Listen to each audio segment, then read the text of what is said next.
नमस्कार साथियों, ज्ञानवाणी पर आपका स्वागत है। हम यूपी टेट 2025 में बाल मनोविज्ञान के पीवाईक्यू देखेंगे, जो कि बुद्धि लब्धि वाले चैप्टर यानी पिछला चैप्टर जो हमने आपको पढ़ाया था, उस चैप्टर से संबंधित होंगे। तो हमारा पहला सवाल है, बुद्धि लब्धि निकालने का सूत्र है। बहुत आसान सा सवाल है ये। मानसिक आयु बटे वास्तविक आयु गुणे 100। इस सूत्र को याद करना थोड़ा कठिन हो सकता है, तो उसको हम थोड़ा दिमाग इसमें इसको एक ट्रिक लगाएंगे। जैसे मानसिक आयु यानी बुद्धिलब्धि बराबर जो मानसिक आयु है, यानी हमारा दिमाग शरीर में अगर देखा जाए तो ऊपरी की ओर होता है। तो उसको हम दिमाग में रखेंगे कि मानसिक आयु वाला हमारा जो होगा वो अंश में होगा यानी ऊपर होगा। मानसिक आयु बटे वास्तविक आयु गुणे 100। वास्तविक आयु यानी जो है जो वास्तव में उसकी आयु है बच्चे की, जिसका हम बुद्धिमापन कर रहे हैं, उसकी आयु जो है वो वास्तविक आयु कही जाती है। और उसका एक आध नाम और है, वो आगे हम देखेंगे, प्रश्नों में आएगा। अगला सवाल है, 8 वर्ष के सुधीर की मानसिक आयु 10 वर्ष है, उसकी बुद्धिलब्धि कितनी है? यह एक सवाल है।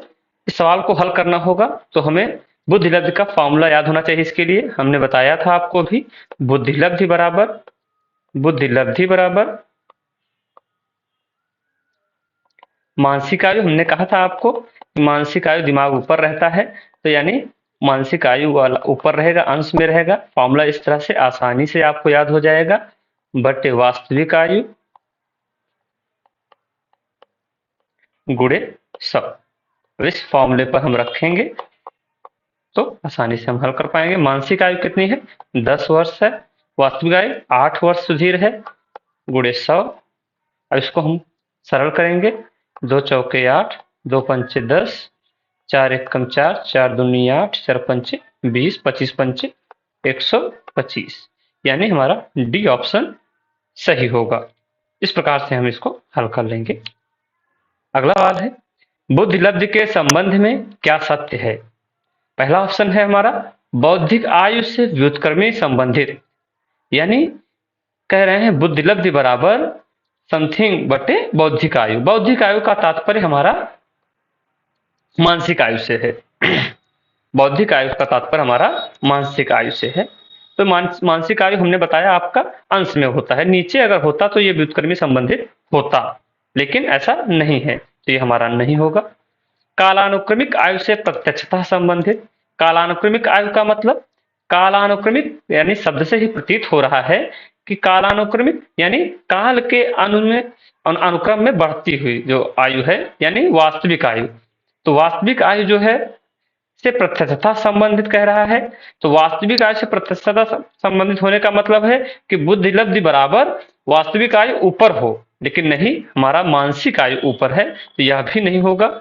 अगर अंश में होता वास्तविक आयु तो यह सवाल का जवाब हो सकता था। अगला ऑप्शन है, कालानुक्रमिक आयु से व्युत्क्रमी संबंधित। तो हमारा सूत्र भी है कि बुद्धिलब्धि बराबर, यानी इसको हम शॉर्ट में लिख सकते हैं IQ, मेंटल एज यानी मानसिक आयु, अपॉन कह सकते हैं इसको हम रियल एज। तो यही कालानुक्रमिक आयु, यही है काल के समय, तो व्युत्क्रमी संबंधित, यानी यही ऑप्शन हमारा सही होगा। बौद्धिक तथा चौथा ऑप्शन भी समझ लेते हैं, बौद्धिक तथा कालानुक्रमिक आयु दोनों से प्रत्यक्षता संबंधित, तो ऐसा नहीं है। बौद्धिक वास्तविक आयु और मानसिक आयु और वास्तविक आयु से प्रत्यक्षता संबंधित नहीं है, तो हमारा सी ऑप्शन सही होगा। थोड़ा भाषा को इसने घुमाया है, बाकी सवाल अच्छा है, तो इसको हम लोग इंपॉर्टेंट में बिल्कुल रखो। वैसे तो ये पूरा चैप्टर ही इंपॉर्टेंट है, इसमें से प्रश्न पूछा ही जाना है हर परीक्षा में, चाहे वो टेट की परीक्षा हो या सुपर टेट हो या फिर सी टेट हो। इस प्रकार के सवाल जो है बुद्धिलब्धि बुद्धि परीक्षण से पूछे ही जाते हैं। अगला सवाल है हमारा, बुद्धि परीक्षण में एक 16 वर्षीय बच्चा 75 अंक प्राप्त करता है, तो उसकी मानसिक आयु क्या होगी? तो हम फॉर्मूला पहले लिख लेंगे एक बार। IQ इज इक्वल टू, यानी IQ बराबर यानी बुद्धिलब्धि बराबर मानसिक आयु बटे वास्तविक आयु गुणे 100। तो मानसिक आयु हमारी क्या यहाँ पे दिया गया है, 16 वर्षीय बच्चा है यानी वास्तविक आयु 16 वर्ष है उसकी, तो बट्टे 16 और 75 अंक प्राप्त करता है। कोई टेस्ट हो रहा है, बुद्धि परीक्षण का टेस्ट हो रहा है, यानी उसकी आईक्यू जो है वो 75 है। तो हम इसको, मानसिक आयु हमें नहीं दी गई है तो उसको हम यक्स मान लेंगे और उसका हम मान निकालेंगे। तो अगर इसको हम पक्षांतर करेंगे तो ये बटे में है, इधर आके गुणे में हो जाएगा, 75 गुणे 16 और बटे 100। इसको हम हल करेंगे तो 25 तियां 75, 25 चौको 100, 4 एकम 4, 4 चौक 16, यानी हम लिख सकते हैं यक्स बराबर 3 चौक 12, यानी 12 वर्ष जो है हमारी मानसिक आयु होगी। बच्चा 16 साल का है, अगर उसका आईक्यू यानी बुद्धि लब्धि 75 है तो 12 वर्ष का बच्चा है। इस प्रकार से हम ऐसे प्रश्नों को हल करेंगे। अगला सवाल है, कौन सा बुद्धि लब्धि स्तर मंद बुद्धि वाले बच्चों का प्रशिक्षण योग्य बुद्धि लब्धि स्तर कहलाता है? ऑप्शन ए है 70 से 79, बी है 50 से 59, सी है 36 से 49, डी है 35 एवं भिन्न। मंद बुद्धि लब्धि का जो होता है स्तर क्या होता है, बुद्धि लब्धि कितनी होनी चाहिए, तो मंद बुद्धि की होनी चाहिए 80 से 90। 80 से 90 इसमें कोई ऑप्शन नहीं है, कह रहे हैं मंद बुद्धि वाले बच्चों का प्रशिक्षण योग्य बुद्धि लब्धि स्तर कहलाता है। तो ये ऑप्शन इसमें हम 70 से 79 लगाएंगे, क्योंकि 70 से 79 वाला अगर मंद बुद्धि बच्चा है तो उसी को प्रशिक्षण दे करके हम उसको उसकी बुद्धि लब्धि बढ़ा सकते हैं। छठा सवाल है, 5 वर्ष के मोहन की मानसिक आयु 8 वर्ष है, उसकी बुद्धि लब्धि कितनी होगी? सेम वैसे ही लगाएंगे, I Q equal to mental age upon उसका यानी मानसिक आयु बटे वास्तविक आयु गुणे 100। हम 2-3 सवाल देख चुके हैं तो आसान है थोड़ा। मानसिक आयु यानी 8 वर्ष, वास्तविक आयु 5 वर्ष, 5 एकम 5, 5 दूनी 10 यानी 8 दूनी 16, 160, यानी 160 बुद्धि लब्धि उसकी 160 है। आगे देखेंगे, 140 से अधिक बुद्धि लब्धि वाले बच्चों को किस श्रेणी में रखेंगे? तो हम टेबल हमने पढ़ाया था, आपको दिखाया था, उसको जरूर याद कर लीजिएगा। तो उसमें से 140 से अधिक बुद्धि लब्धि बच्चों को प्रतिभाशाली की श्रेणी में आते हैं। इंपॉर्टेंट प्रश्न है, पूछा जाता है अक्सर।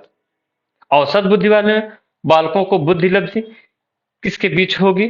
तो इसका सही जवाब है औसत बुद्धि वाले बालक जो होते हैं वो 90 से 110 के होते हैं। तो ये ऑप्शन हमारा सही ऑप्शन होगा, सी ऑप्शन।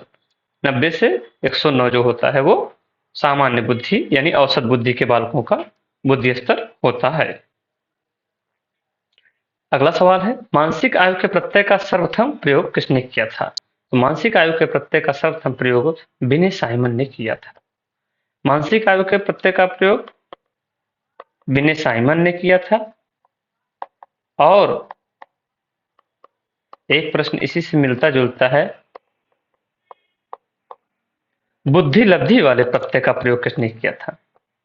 सर्वप्रथम बुद्धि लब्धि प्रत्यय का प्रयोग टर्मन ने किया था। यह भी इंपॉर्टेंट प्रश्न है, पूछा जा सकता है आपसे, पूछा जाता है ये सवाल, अच्छा सवाल है। अगला सवाल है, बुद्धि के लिए कौन सा कथन सत्य नहीं है? ए है बुद्धि समस्या हल करने की योग्यता है, हमने बताया था,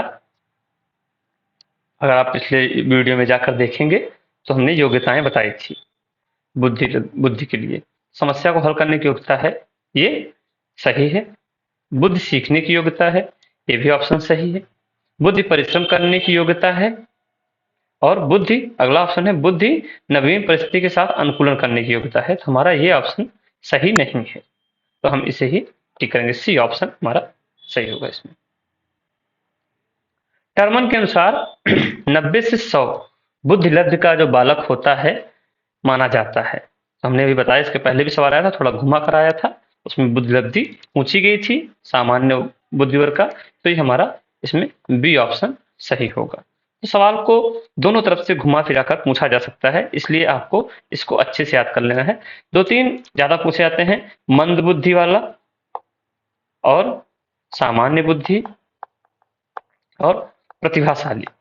तो प्रतिभाशाली तो मैक्सिमम ही है, उसको तो आपने याद ही कर रखा है, 140 से अधिक। सामान्य बुद्धि 90 से 110 तक जाता है, इसमें 100 दिया है, लेकिन 90 से 110 सामान्य बुद्धि माना जाता है, स्टैंडर्ड जो वैल्यू होती है वही है। और मंद बुद्धि का 80 से 90। ये तीनों तो एकदम रट लीजिए। ठीक। अगला, विनय साइमन परीक्षण द्वारा मापन किया जाता है, तो ये है ए, सामान्य बुद्धि का मापन विनय साइमन परीक्षण द्वारा होता है। स्टैनफोर्ड विनय परीक्षण मापन करता है व्यक्तित्व का, पढ़ने की दक्षता का, बुद्धि का, इनमें से कोई नहीं, तो बुद्धि का मापन करता है। ये सारे प्रश्न आप लोग देख रहे हो कि यूपी टेट की परीक्षाओं में पूछे जा चुके हैं प्रश्न, तो इनको और ध्यान से आपको देखना है। मानसिक आयु का प्रत्यय दिया था विनय साइमन ने। निम्न में से कौन बुद्धि परीक्षणों के दुरुपयोग को संकेत देता है? यानी बुद्धि परीक्षण का दुरुपयोग, यानी बुद्धि परीक्षण का उपयोग किसी अच्छे कार्य को करने के लिए न किया जाता हो, ऐसा कौन सा काम होगा इसमें से? ए ऑप्शन है बालकों को वर्गीकृत करने में। मैंने बताया था, आपको पढ़ाया होगा अगर आपको याद है, कि बालकों का वर्गीकरण किया जाता है, अच्छे बालक, बुरे बालक, समस्याग्रस्त बालक, तो समस्यात्मक बालक। तो ये सारे बच्चों को वर्गीकरण करने में हम बुद्धि परीक्षण का प्रयोग करते हैं। तो ये ऑप्शन है। ए बालकों को वर्गीकृत करने में, बी बुद्धि लब्धि का लेबल बालकों पर लगाकर अध्यापक अपनी अकुशलता को छिपाते हैं, सी उन्नति के लिए मापन में सहायक, और डी अधिगम प्रक्रिया को बेहतर बनाने के लिए। तो इसमें से कह रहे हैं दुरुपयोग का संकेत दे रहा है, तो ये बी ऑप्शन सही होगा। आज के लिए इतना ही, बहुत बहुत धन्यवाद।